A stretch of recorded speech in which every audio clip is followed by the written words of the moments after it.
So basically, since October 7th, the anti-Israel, the pro-Palestinian, the pro-Hamas crowd has decried about the sort of the war on journalists. There is actually one other thing that I think we'll talk about at some point, maybe next week or maybe this week, where people compare the journalists that died during World War II and journalists that died during Israel. And I think it's like a very interesting thing to go through. But today we're talking about something different.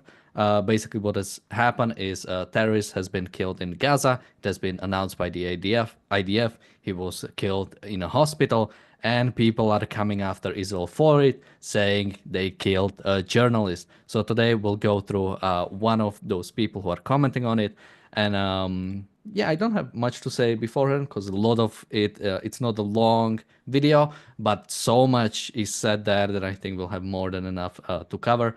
It's basically an article written by Caitlin Johnstone, who considers herself a journalist. She's on X. She's sort of like the freelance type of journalist. And yeah, so that's the video we'll go through today. Joining me today is Alejandro. We should have one more person joining us today, hopefully soon. But yeah, anything you'd like to say beforehand before we go to the video? Yes, I think, first of all, if you think or you suspect that someone is essentially being dishonest, one of the key ways to detect that is that that person will take things out of context to make a point. And here it's very clear what the media is trying to say. Essentially, one of the one of the many war crimes, if you want to call it like that, it's killing journalists. And what the way that this news is being trying to frame up as is essentially, oh, Israel is killing journalists because they are journalists, and this wasn't a mistake, and that's it. Well, if you scratch a bit more of the surface of the news, it's clearly not that. And more than anything, you cannot evade the context that this is a war. And uh, yes, we have discussed the issue of war crimes and how they are, in essence, oxymorons. But in essence, you should never avoid the fact that that wars imply death. And any respectable war journalist know that that person is essentially being at risk of dying. And regardless of that, I mean, what they're going to try to say is, hey, he was being targeted because he was a journalist. That's not what, in essence, we're about to see. But let's keep in mind that the context is going to be key. Yeah, and I think it's a really good point about sort of like dropping context, because again, there's a lot you can criticize Israel for. There's a lot I do criticize Israel for, but again, oftentimes you see the sort of criticism, yeah, basically saying Israel carpet bombs Gaza or Israel kills children in hospital, and it's like, okay, like you can make a case about maybe you don't like the way Israel is waging a war, but you're clearly like dishonest. You are not even engaging with what is actually happening in reality. So let's actually see if these people engage with reality. Israel admits it bombed a hospital to kill a journalist for doing journalism. Notes from the edge of the narrative matrix. The IDF has admitted to bombing a hospital in order to assassinate a prominent Palestinian journalist in Gaza, explicitly stating that they assassinated him for engaging in journalistic activities. So I actually wanted to shortly pause here, maybe just for a second. Just notice, I think the use of language, sort of Israel admits they killed a journalist in hospital.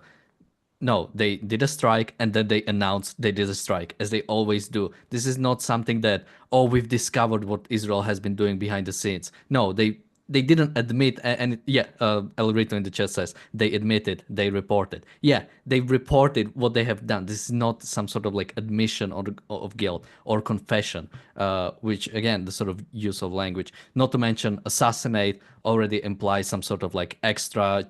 Usually, I think assassination implies sort of like extrajudicial killing, which it's not. This is war. It's very. It's a different type of sort of operation. And yeah, prominent journalist. They never make a case. Well, they kind of make a case throughout this about why he was a journalist, which we'll cover.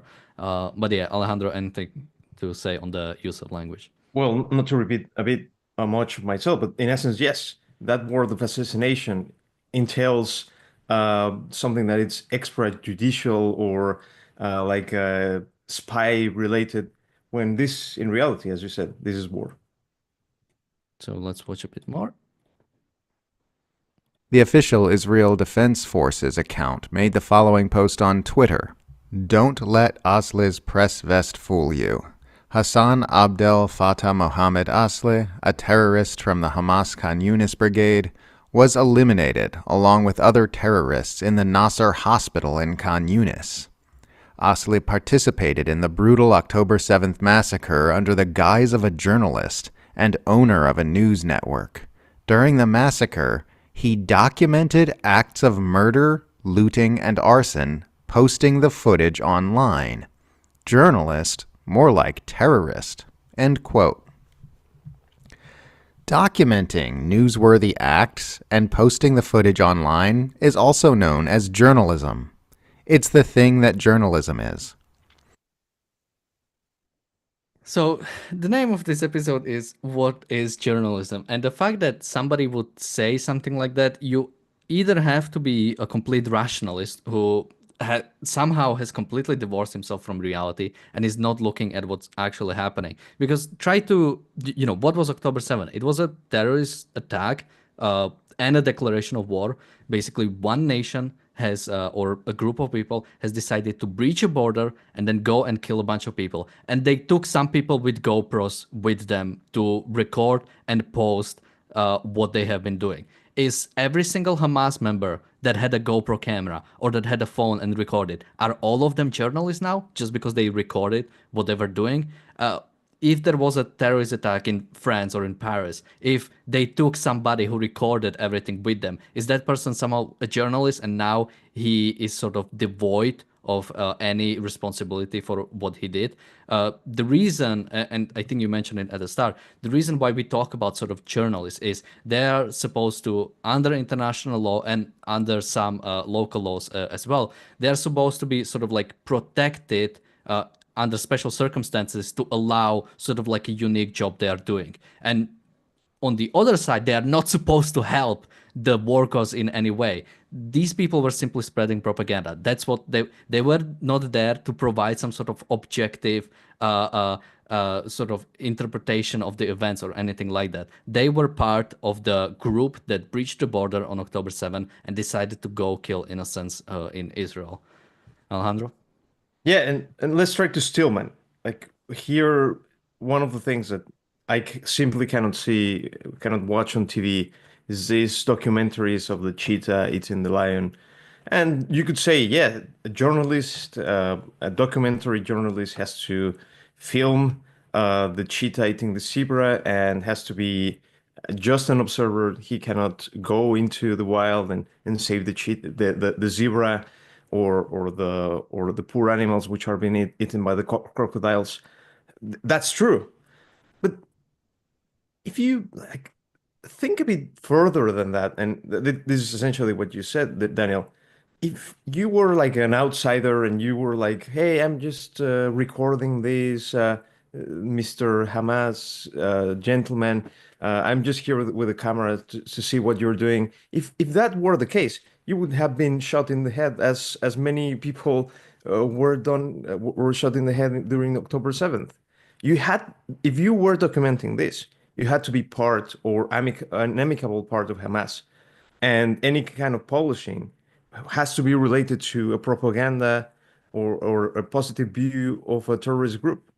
This is not something that uh, a person that is risking everything to be objective. This is a person who is very calmly seeing how people get shot or being killed because and then posts about it as the terrorist group asked him to do. Yeah, and again, these people don't even realize what they are doing. It's the boy who cried wolf, right? They keep talking about genocide, ethnic cleansing, killing of journalists. When you keep saying that, it loses all meaning. Like in the same way, if any person who grabs, like what did he say? The documented the acts of murder, looting, and arson, posting the footage online. That was the idea of comment, and the person commented that that is what journalism is.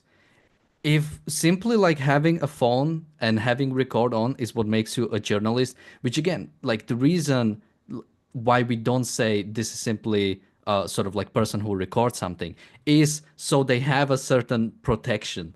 These people don't want that protection. You are getting rid of that protection if you say anybody can be a journalist. If anybody can be a journalist, then it doesn't matter how many so-called journalists Israel kills, because it has no definition. It loses its impact. And again, this is the use of language. You say one thing, but you imply the other thing. Later they go on to talk about genocide, but it's they talk about genocide, but what they're describing is a war. So when say Israel is committing a genocide, everybody outside hears that's a terrible thing, we shouldn't support it. But when you explain what it actually is, it's like, oh, so they're just doing a war, just to like give you an it- like give you an example. It's like saying, I didn't do anything, I just pushed the guy, but I don't mention I pushed him off the cliff. It's like you are like disconnecting of what is actually the problem. um Anything to say, or should we go further? Let's go further.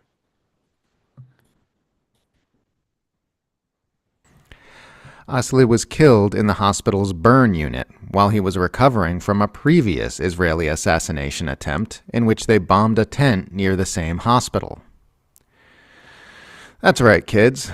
Israel will literally assassinate a journalist by bombing a hospital, openly admit that they bombed the hospital to assassinate the journalist for engaging in journalistic activities, and then call you an anti-Semite if you say Israel bombs hospitals and assassinates journalists. I'm I don't know if these people are leftists or if they are some sort of like different ideology, but you always have the left-wing people talk about the microaggressions and the dog whistling, right? The sort of you say one thing, but you clearly like are implying the other thing, and they call out the neo-Nazis for it always, or they call out sort of alt-right people for it always. But here he says, oh, it's just a hospital. Now, again, dropping the context that hospitals in many cases in Gaza have been used for military purposes, which again strips it all its protections. But ignore that, and then saying, "Oh, I'm being called anti-Semite for calling out Israel for killing journalists." No, if you are being called anti-Semite, it's because you are dropping context. You are clearly not engaging with what is happening, and you simply want to commit some create some blood libel against Israel, or you want to create some propaganda against Israel. It's the same kind of thing to when I mean, go a few years back. Do you remember the All Lives Matter movement and how many on the left were going crazy? Like, because the implication of the All Lives Matter movement was like it's somehow like destroying the Black Lives Matter movement, which was trying to bring in information towards something, and they've been going crazy about it. And their response was, "Oh, I'm just saying all lives matter," where clearly there was some kind of implication. That's the same kind of thing, and they can only see it on one side. They can only see it on their side. Definitely. And I think more than anything, what this thing, one of the implications of this thing, or one of the things that you can see revealed, is how the being called an anti-Semite is a bit hurting to the person who is writing this. Um, and and why would it hurt you so much, this kind of labeling, if it wasn't true? Yeah, I mean it's a yeah, I mean it's a good point. Let's listen a bit more. Uh, The following things are Hamas: journalists, journalism, the new pope, the last pope, the UN, Amnesty International, Human Rights Watch, human rights, critical thinking, hospitals, schools, campus protesters, Greta Thunberg, doctors, women, children, Ireland, and Miss Rachel. So I did find it funny because I think we did like this is Hamas on like half of this actually. So I'm sort of like being called out. But I think again, it's sort of like you are absolutely dropping context when we say sort of the UN is Hamas or do any sort of that implication. What we're saying is the fact that what the UN has been doing, for example, fighting against Israel, like doing the condemnations of Israel for simply fighting a proper war, for being behind Hamas, for being behind dictatorships around the Middle East forever, for basically giving them moral sanction, giving them basically ability to continuously fight and not demanding any. I don't know if you know much about the sort of the position of special rapporteurs, but basically it is like a human rights thing. I think it's under Human Rights Council. Basically, you have nations like Belarus or I think China, maybe North Korea, have like a special rapporteur for the human rights conditions. Basically, their job is to go into those countries and report to them, hey, you're not upholding no, they wouldn't say individual rights. You're not upholding human rights in these specific things. There is a special rapporteur for the Palestinian territories whose job is not to say to Palestinians how they are denying human rights of Palestinians. It is to say to Israelis how they are denying the human rights of Palestinians. So again, you have these organizations whose job is not to demand something better of Palestinians, but it's to demand of Israel to surrender in certain way so the lives of these people somehow get better without them, meaning Palestinians, doing any actions towards, protecting hopefully individual rights, but even whatever the human rights thing stands for. Well, maybe I would differentiate my view in the extent that I don't try to conflate certain groups of people to Hamas. I do think that there are several different types of evil that you can see to a certain extent in the support or at least in the allowance of a group like Hamas to be existing. You have the perpetrators, you have the people who um, allow them to do things, you have the people who instigate them, you have the people who think that they're fighters, but and you have the people who are dishonestly misrepresenting everything that they do so that they can be more in the Western palette. And you have people who spread their propaganda so that you think that they're actually fighting the West. So you have a whole array of evil, and the thing that they have in common is that they are against Israel more than anything, more than being pro Hamas. And but there's a different array of things that you can do. And I think all those kind of things that you can do, probably the worst one is the allowing some sanctioning, allowing some things that are good in you. That let's say, for instance, Ireland with the good things that it has achieved over the last 30 years, and all the semblance of Westernism behaving like it does, or Spain behaving like it does in the international relationship realm. Those are really, really evil things because you allow really bad people to look more civilized when they're not. Let's listen a bit more. Benjamin Netanyahu is now saying that the forced ethnic cleansing of Palestinians from Gaza was inevitable, reportedly telling the Knesset's Foreign Affairs and Defense Committee on Sunday that, quote, "We are destroying more and more homes, and Gazans have nowhere to return to. The only inevitable outcome will be the wish of Gazans to emigrate outside of the Gaza Strip," end quote. So there you have it. Shut the fuck up about hostages. Shut the fuck up about Hamas. Shut the fuck up about October 7th. This is about removing Palestinians from a Palestinian territory to replace them with Jewish settlers. That's all this has ever been about. Anyone who pretends otherwise is evil.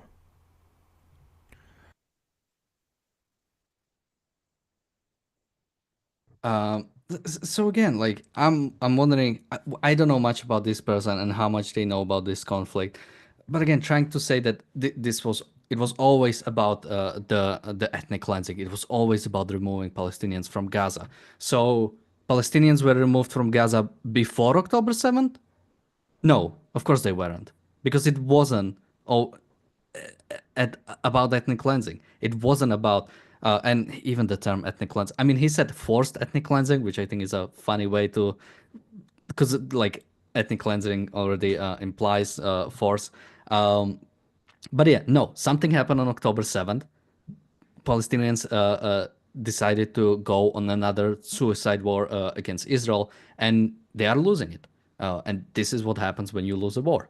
Um, and yeah, so and even if you go to the past, the idea that this was, I'm sure you've seen the sort of the map about like Israel Palestine, and the Palestine keeps shrinking, and we've done an episode about that map. It's a really sort of like a stupid meme. But yeah, the idea is that it's like a continual Israel is getting rid of Palestinians from the region. But the fact is that Israel has left Gaza. Israel, the only ethnic cleansing Israel did throughout its history is the ethnic cleansing of the Jews from Gaza when it forced all of them to leave. This not even destroyed everything that was left by the Jews. It was Palestinians who destroyed everything that was left there. And when did Palestinians ever sort of like give a concessions to Israeli like Israel did when they left Gaza? Nothing happened in history like that. Well, I think I don't resent that much that sentence, to the extent that I think it's honest, and more than honest, it's a good revelation of what's behind the reasoning or the excuses that this person is trying to bring up into the table. They know that the issue of October 7th is slightly difficult to untangle, and they know that that's what triggered and started the war. But you cannot uh, have a full argumentation of the idea that Israel is this kind of extermination state when you have all that evidence behind you. And here, what you are able to bring up is something that Ayn Rand essentially labeled as the argument from intimidation. Like, only the people who are evil are the people who use October 7th in an argument about Israel. Only the people who are evil will talk about the hostages. So don't you bring this because, hey, you're evil. The only If you're good, if you're a decent person, you will be on my side and you will talk about the journalists being killed, and if not, shut the fuck up. That's essentially the argument. But in reality, it's not an argument. It's essentially a way to intimidate people and say, if you dare to have this opinion, you're a bad person. Yeah, and generally you see, these kind of people, they talk about dehumanization of Palestinians, but they have like no understanding of Israelis at all. Palestinians have this infinite, basically, ability to commit violence against Israelis. Basically, they can do whatever they want, and people will always excuse it because it's the occupation. But if you're an Israeli, no, don't. You have no, basically, you have no sort of, I don't know what to call it. The fact that there are sort of like missiles coming into your country, no, you cannot have a justifiable sort of like worry about it. The fact that October 7 happened, I don't want to pull out the I've been there card, but I've been to the Nova Festival. It's kids, 19-year-olds, 20-year-olds, 21-year-old kids, many of them who've died on that day. And no, Israelis, you have no justifiable reason to worry about what Palestinians are doing. It's this kind of, people who try to say they provide like a balanced view of the conflict or anything in that regard. But it's clearly just Palestinians can do whatever they want as long as they want. And we have no demands of Palestinians. I have demands of Israelis. I think they need to do better. The way they are both waging the war and they are managing their society. But these people have nothing like that. Well, yeah, and I was talking about the different types of evil that can come up from here. And I think, sadly, probably the worst um, immorality that has come up in this conflict since the creation of Israel is Israel not being tough enough with its enemies, and not being tough enough with them has allowed for these conspiracy fantasies to emerge, because Israel has trying to be good and trying to be friendly to its enemies. It has to resort to build walls so that they don't attack you. So does the lie come up, or what does it feed upon? The idea that there is an apartheid, and that there's this concentration camp over there, instead of saying, okay, you're out of your balance. You've been too violent to us, too bad to us. That's up with you. You don't have a right to have a territory anymore. If you were tougher, these conspiracy fantasies, these whole notions that feed upon people like the one that is writing and speaking in this video, essentially they have no clue, and they wouldn't have any substance, because there wouldn't be any middle of the road to create fantasies for them. Let's listen a bit more. You support terrorism, said the person who supports daily massacres of civilians to advance political aims. Everyone's yelling about Trump accepting a jet from Qatar as a bribe, which would make sense if they hadn't been completely ignoring how Trump has openly admitted to being bought and controlled by the world's richest Israeli, Miriam Adelson, and how pervasively influential the Israel lobby is throughout all of U.S. politics. It's so gross that Western society tolerates the existence of an Israel lobby. Like, oh, so you're here to convince my government to stomp out my free speech rights and use my tax dollars for wars and genocide to advance the interests of an apartheid state? Yeah, cool, I guess that's fine. Yeah, again, same thing, assertions without any sort of evidence. What free speech rights are being targeted by the I don't think he said the Jewish lobby, the Israeli lobby, or whatever you want to call it. He brought up that Trump is being bought by richest Israeli, Miriam Adelson. Again, Miriam Adelson, she's somebody who was in favor of the deal from, I don't want to say day one, but has been calling for the release of hostages and basically making a ceasefire deal. Not the biggest fan of Netanyahu. Uh, is like generally the way Israel has fought the war after Trump has come into office isn't that much better than it was before. Not that much has changed, unfortunately. And sort of, he said, killing civilians to advance political aims. I mean, if by political aims you mean finishing the war, then yeah, that's what you do in war. You do whatever is necessary to end it as quickly as possible with minimal casualties on your side, because first and foremost you have a responsibility, not a right, not something you can do, responsibility towards your own people to end the war as soon as possible, because you're not the one who started it. Somebody has decided to discard our civility and take you into this like barbaric way of acting. Like, dealing with other people by force, by war, is barbaric. It's not something we are supposed to do. But when somebody decides to do it, the only thing you can to do is respond in kind and as fast as you can to bring it back to the normal situation, which is civility, which is the extraction of force from human interaction. Yeah, and I mean, this whole sentence is about bringing the most boring conspiracy that has ever been since a Jew arrived to America. Like, um, I don't think that that gives a lot of seriousness to the whole commentary. I've seen much better crit people criticizing Israel and criticizing the war. You don't have to resort to uh, conspiracy fantasies to justify it. And that's not to say that Trump is someone good, someone that deserves respect. I don't have any for him. Let's go a bit further. The existence of the Israel lobby should be treated the same as a Nazi lobby or a pedophilia lobby. Taking donations from pro-Israel groups should be as stigmatized as taking donations from the KKK or NAMBLA.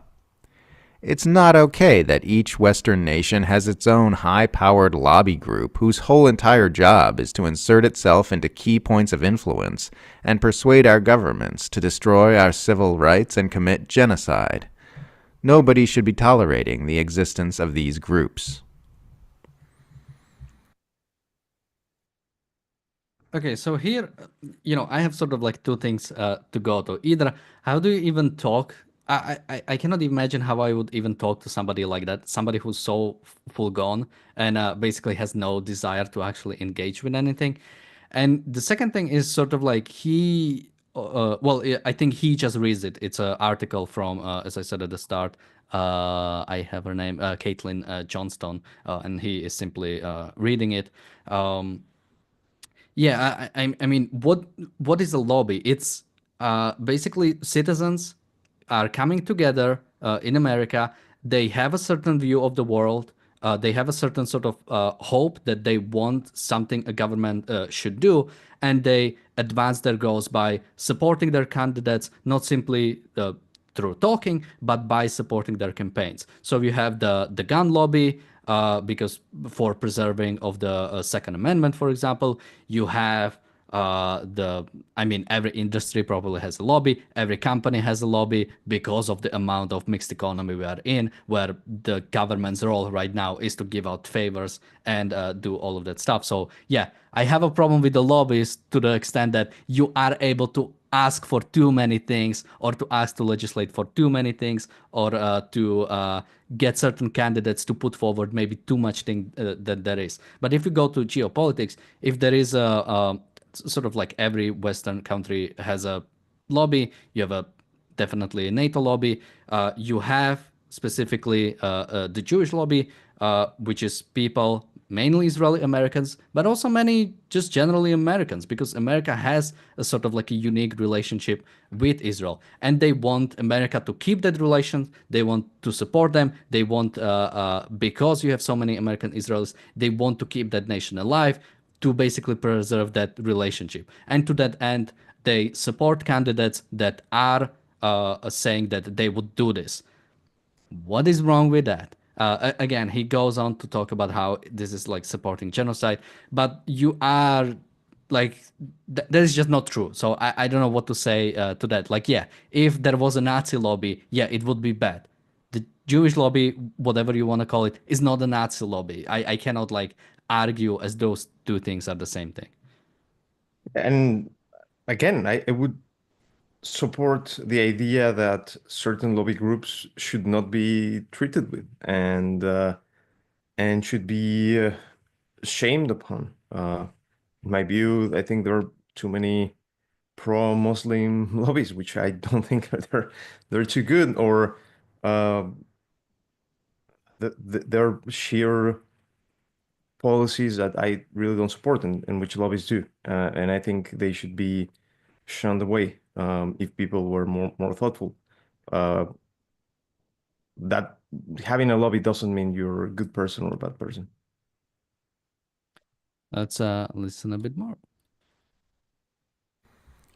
I always get Israel apologists telling me, "Stop calling it a genocide. It's not a genocide." And I'm always like, okay, well, then they're doing some sort of thing where the people in power try to eliminate a population because of their ethnicity using mass scale violence and deliberate starvation. I guess there's no word for it. There is a word for it. It's called a war. Because that's what you do. You do whatever is necessary. You definitely don't supply your enemies with aid, with rations, with food throughout the war, so it can keep going forever. What ended, I think, both First World War and Second World War was the lack of food in Germany and Japan, respectively, because they were not able to wage the war because there was a blockade on both of them. Because that's what you do in war. You don't allow simply aid from going in, and to make it into this like continuous conflict forever, where you just do like a tit for tat and never really finish it. So yeah, there is a word for it. It's called a war. Not every military action is a genocide. Genocide has a specific definition. It happened in the past, and we can look into past to see how it happened. Almost, I don't think there is a single example, and maybe somebody can correct me wrong, where a genocide happened in another nation. Usually, it's a nation that conquers a certain part, and or either, well, they usually start with genocide in their own country, and then they move on, take the whole part of another country and commit a genocide there. It's usually, I maybe somebody can correct me, but I don't think I've ever seen sort of this idea of like long range genocide. Well, Rwanda, right? That could be an I don't example. know that much about it, so I wouldn't want to speak to that.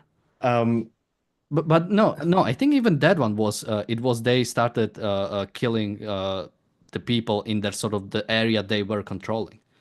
yeah, true. I misunderstood then your point. Um, what like there are commonalities between genocide and war, and I would say that genocide is a type of war. It's a war with a government or a group which essentially decides to kill to the very last one of a certain group within a region or within a country. Uh, and that's one specific type of war, the one that is initiated by a really evil group against another one, and the group which is the victim has the complete right to defend itself and avoid that, and that could trigger a war. Um, uh, but contrast that against a defensive war, where you essentially get attacked by a certain group of people, and then your goal is not to exterminate, but to push enough against the enemy. Killing, that's true. War entails that you are either killed or you kill the other guy. There's no other means. But but what your goal is it's for the other person to surrender, so that the threat is gone. And if you see the actions of Israel, by a large margin, what you have is the second option. But on the other hand, if you see the actions of Hamas, you see actually something that comes closer actually to genocide. Yeah, they're really bad at doing it. They're not very successful. That's just because they're really incapable, corrupt people. Uh, their aims are more aligned with genocide than any other group in the Middle East. Yeah, and sort of, I don't want to play the numbers game, but if you take the actual genocide, the Holocaust, from 91 to 92, about 6 million people were killed by the Nazi regime. About 2.2 million of them were Jews. The rest were either the Soviets or different cultural minorities in the region. And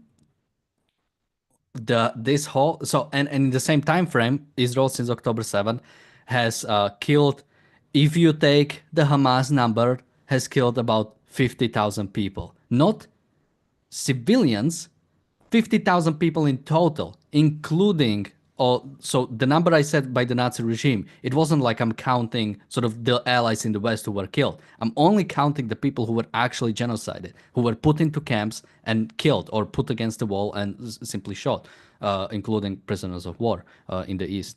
And this like disparity is again, just because it's a low number or a low number as opposed to the whole population doesn't mean it's not genocide.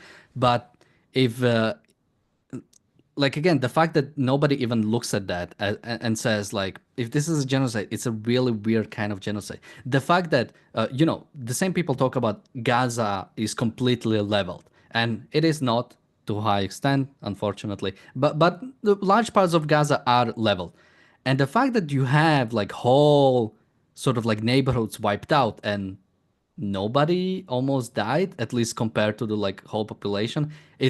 It's almost as if like Israel is doing something to prevent the deaths of those people, which again I don't think is sort of Israel's responsibility to do. But if you want to say Israel is committing genocide, you have no evidence. There is nothing you can say towards that regard. And do you want to add something? Because I have one more point on No, this. it's He also mentioned the sort of deliberate starvation, and whenever I hear that, I'm sort of like split because there's like two things I want to say. It's like nobody died from starvation, and I want to make that point, but I don't even want to grant that, because if there were people dying from starvation, it's on Hamas and it's on Palestinian people to do something about it. In Japan, people were starving at the end of World War II. That's what contributed to their surrendering, because they realized they would completely die out. That's a kind of condition you have to do in a war. You have to inflict on your enemy and give them the choice. Like, Palestinians don't have to starve if they don't want to. They can stand up to Hamas and give back the hostages. They can, which might not be enough, stand up to Hamas and provide an alternative to Israel, is basically saying we will establish a different kind of government that will be friendly towards Israel, that will not try to wipe out Israel at every opportunity. And if they would rather be eradicated, meaning getting starved, than standing up to Hamas, there is not a population that is ready for a civilized world. If you would rather, if you have a choice about not being able to kill Jews in the future or starving, and you would rather starve, you are too far gone for any type of civilization, for any type of civil government. Want to go further? yeah, let's go.